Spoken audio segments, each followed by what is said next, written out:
Well, I think this is the problem. It's not that the far right have co-opted the flag. It's the fact that we don't seem to understand what this country is and the history of these symbols. So both of these flags which you've displayed here, those are the flags which flew on ships which enslaved my ancestors. Those are the flags which the British Army marched into places like India, Pakistan, Bengal, Africa, and colonized 25% of the world. The reason the far right picks up these flags and has consistently, since the 60s, 70s, since my parents' generation have been in this country, is because these flags represent the racism which they are putting out into the world. What would you say? Man, that's tough because I don't know if the flags that is something the flags for sure represent. We would be fools to disagree with that, right? Because the English history isn't too good. It isn't too bright. But it is not all of its history, and there is good that came out of it. Yaps. It's in the name. All right, our favorite British man is out in the field getting lost again, yapping into the camera, and well, he is letting us know about Operation Raise the Colors. And ultimately, we're going to follow this story because on September 13th, mark the calendars, boys.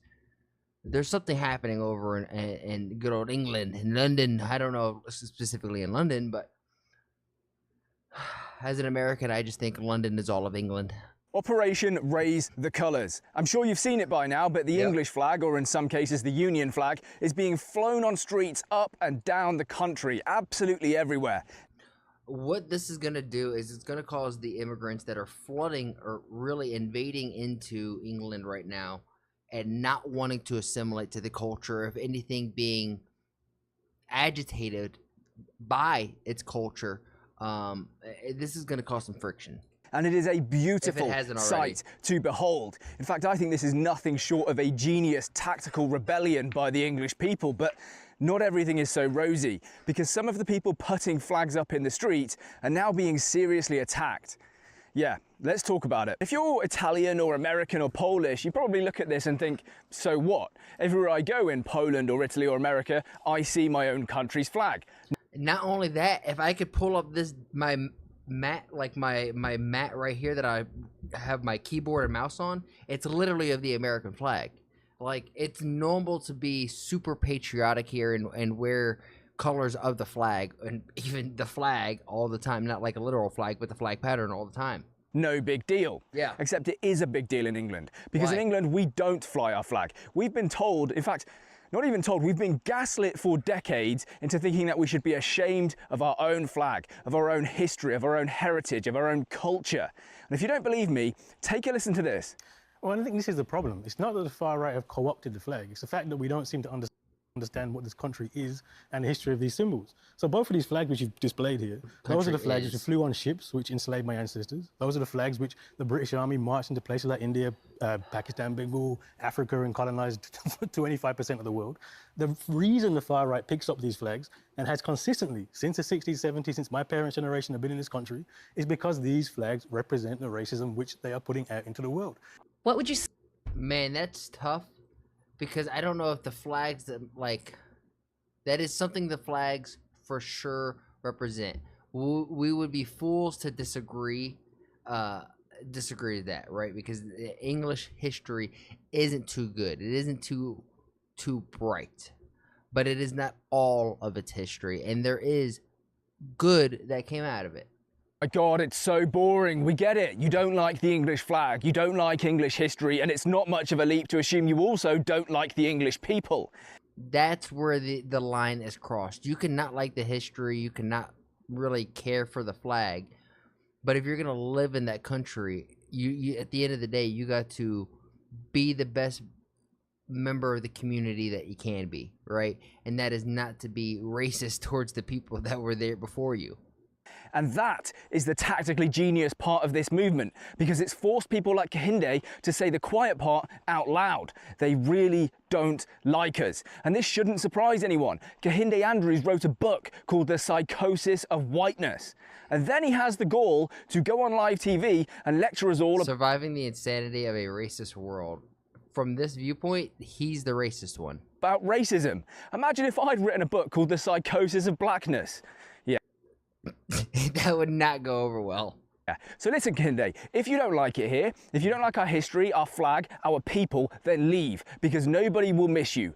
Go. I mentioned at the start of this video that at least over here in America, there's a lot of representatives and people who are in like positions of power, like political power, who are saying some of the craziest things about America, like Omar, for example.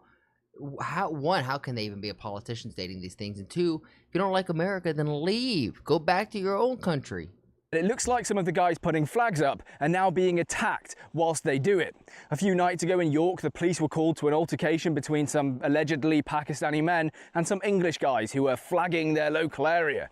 Now, I don't know the full details of that story, but it just doesn't really surprise me. And then last night, apparently one guy had a petrol bomb thrown at him whilst he was in his car. Yeah. Move your car, bro. Move your car. Fucking petrol bombed. Leave? Move the car, bro. Why don't I just move it? Putting flags up, got petrol bombed.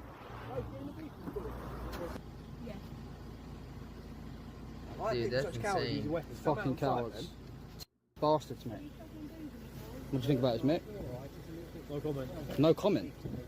It's a bit weird, Impartial, isn't it? mate. Huh? We're impartial. Impartial, he's just been petrol bombed. Hey, hey, hey! Out! That's filthy! Out! Annie! Oh, my dog is named Annie too, and she would also be all up in that. Gonna have to film that again now. Let's try that again. So I'll show you that clip just because I know that even though the guy did get a little bit hurt, he's in the care of the police and the paramedics, so he's gonna be completely fine, right? He's gonna make a full recovery. No. I think the moral of the story here is if you're gonna go out flagging your local area, go with friends. Don't just be an easy target for people who want to give you trouble, who want to give you grief, right? Go with some friends. There is an interesting part of that clip as well. Towards the end of it, the police officer says, oh, we're impartial, we're impartial. Yeah, but you're not, are you? Because I've seen footage of you actively trying to stop people putting these flags up. Hey, they're trying to wrestle us. It's tough because as an individual, they may have their own bias and the things that they believe in as an individual, but they don't want to lose their job and their livelihood, so they have to follow the rules that they are given, right? So that's tough. It's hard. Hey, we're wrestling with the ladders with the police. Go on, Belli. Fucking one of the Salford boys. Go on, Belli. Yeah. Wow.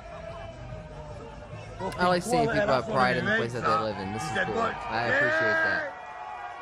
Now, if it was for another flag, this would be a completely different attitude. Two people could. Like, if that was like of a different flag, those are immigrants going in there, I would think that's like, yo, they think they're sieging the Capitol. But since that's their people with their own flag showing pride, like that to me is a good sign, is a sign of positivity. I find the psychology of everything that's happening in Britain at the moment really fascinating. And what you see here is a police officer trying to stop a guy who's completely exposed, he can easily be identified, from putting a flag up. And the guy says, no, I'm still going to do it. That's a real sign of psychological defiance. And I think you can really learn something about the mood of the country, or at least large groups of the country, by looking at these localized incidents. Sure. To me, that's really interesting. Maybe to you, that's really boring. Maybe that's one tiny little event that happened in the middle of nowhere. It's a plot on the graph. And once more, this is only going to escalate. And there's a large organized event happening on September 13th that I think all of this is going to accumulate towards. For the better or for the worse, I don't know. But we're going to be here to watch, that's for sure. I find it interesting. Anyway, enough armchair psychology. Let's check in with the BBC and look at how they're coping with all of this.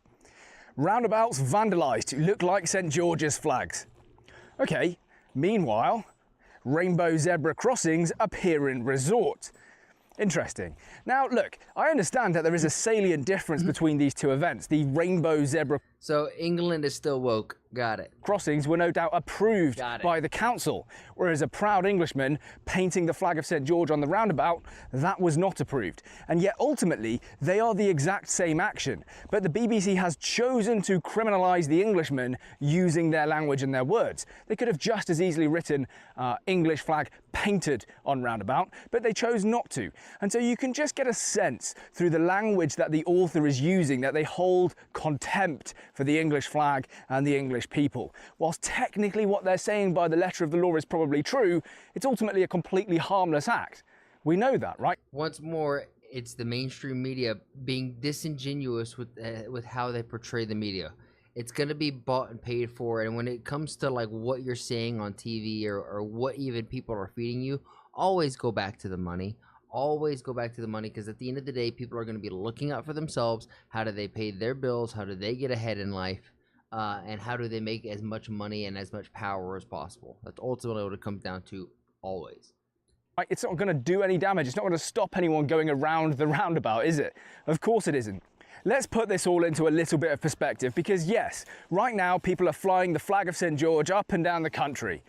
But for a very long time, people have been flying a different flag across England, the Palestinian flag. And when I talk about this, I'm not making a point about Israel or Palestine, because I actually don't care. I'm an Englishman, this is England, and Israel and Palestine are not in England. I don't care. Fair. My point is about... That's literally the same opinion that most Americans genuinely have about what's going on overseas. We don't care. We have so many issues in our home nation that we have to address and fix before we even think about going overseas and trying to fix problems over there, because we don't even know how to fix the problems that we have here. About the flags and the response that the police and the council had to those flags. They did nothing. They made no effort to intervene. They didn't take any of the flags down. Absolutely nothing. In fact, it's worse than that. One Scottish guy made a video complaining that his entire street was plastered with these Palestinian flags, and the police came to his house and arrested him at 4 o'clock in the morning. I'm not even joking. Here is the video that got this man arrested. Just come along Bethnal Green Road this morning, and this is the kind of that's going on. Yeah. So there's a look at this. Yeah, you see it? And then over here at this one, we've got this crap going on as well. Yeah. And then we come along to this pole here. When this was happening in America, I wasn't a big fan of it for either flag. I wanted like I said, that video had the guy arrested at 4 o'clock in the morning. Now that was a year ago, and I think the mood of the country and in fact the mood of policing has changed since then. And the reason it's changed is because the English people started to stand up for themselves. They started to say, no more will we just be bullied and thrown around at will, okay? We're gonna start fighting for our own existence. And that's why the mood towards us has changed, why it's softened. Because we're finally showing a bit of goddamn strength. This is England, we are English. If we want to fly our flag, we have every right to do so. Now, some people will want to say that this is an insignificant thing, but I really don't think it is. As I said at the start of this video, I think it's really clever. It's forced our opponents to make a whole bunch of errors. The first style of error that we saw with Kehinde Andrews is when people have to come out and say, I don't like you, I don't like your history, I don't like your culture, I don't like your flag. Okay, so now they're just exposed, and we look at that and we go, okay, well, at least I know what you don't like, and it's me, so I guess I also don't like you back. The other style of error is the one that Keir Starmer has made, because Keir Starmer's had to come out and say, oh, I support this. I like seeing the flag of St George flying all over England. Does he really? I suspect not. But he has to say it. He's the Prime Minister. How can he not say that he wants to see the flag of England flying in England? And yet some of the people who vote Labour, right, are going to be quite angry about that. Some of the radical leftists are going to be really unhappy with what's going on here with the flag flying everywhere. So that's another forced error. And finally, the councils and the police who are trying to stop these flags going up, look, that is going to push more and more people to the right wing. They're going to be radicalised by that, because they're going to look at it and they're going to just think to themselves, why am I not allowed to fly the flag of St George, my own nation's flag, in my own nation? That's absolutely ridiculous. It absolutely is ridiculous. Makes no sense. And then they're going to start to understand it. They're going to start to look at it and go, there really is a two-tier system, isn't there? Because Palestinian flags are allowed to fly everywhere, but the flag of St George is not. So yeah, I think this is very, very clever. To those who are, you know, determined to go out and put flags up, Be safe. It's up to you if you decide to do that or not. I obviously can't recommend that you do that. But if you are going to do it, please try and do it in as safe a way as possible. Take some friends with you so that if there's someone else about and they're not happy with your actions, at least you're not a really easy target. Yeah. And also to make sure that, you know, you've got someone to hold the ladder for you. Just don't hurt yourself. Don't get yourself hurt. Try and avoid confrontation. But yeah. It's so interesting because I feel like a lot of this tension, and I know so many people get frustrated when I make this comparison, but it's the only comparison I've lived through and can relate to, so forgive me. But a lot of these world issues are so similar, right? With India and the people and being frustrated with the government, with England being frustrated with the people in power and the politicians in their government. Over here in America, people being conflicted with, you know, all the lies of the education system that were brought up and fed to, like, realizing a lot of it's a lie and it's manipulated. And that a lot of these issues just stem from the people in power just with power, with absolute power, or corrupted absolutely. It's that age-old saying that absolute power corrupts absolutely. And that seems to be a human flaw, not a nation's flaw. Like, that's America has it, England's facing it, Greece is facing it, France, India, like, it's all over the place. And it's just it's I don't know how we get past it, but we're going to be here to watch and document all of it, and I'm going to give my unsolicited opinion on it. So with that said, give me your opinions down below in the comments. Genuinely, I'm interested, and I appreciate all the feedback that you guys have given me over these past few weeks with me kind of becoming full swing again with my new job, actually allowing me to have a little bit of balance back in my life. Your boy's back, so we're just going to keep doing this thing. And once more, mark the calendars, September 13th.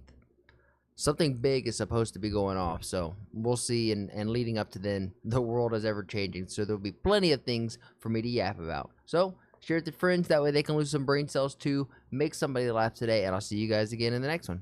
Peace.